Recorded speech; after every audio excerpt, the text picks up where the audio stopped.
Todos os dias nós dedicamos uma Ave Maria aos nossos pais. E nesta segunda-feira não é diferente.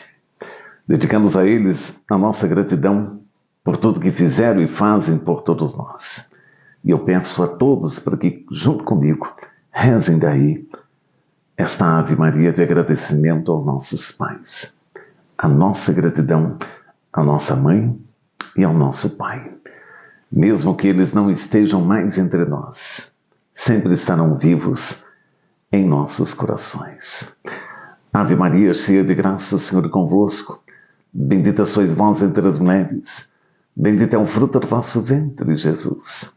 Santa Maria, Mãe de Deus, rogai por nós, pecadores, agora e na hora de nossa morte. Amém. Amém.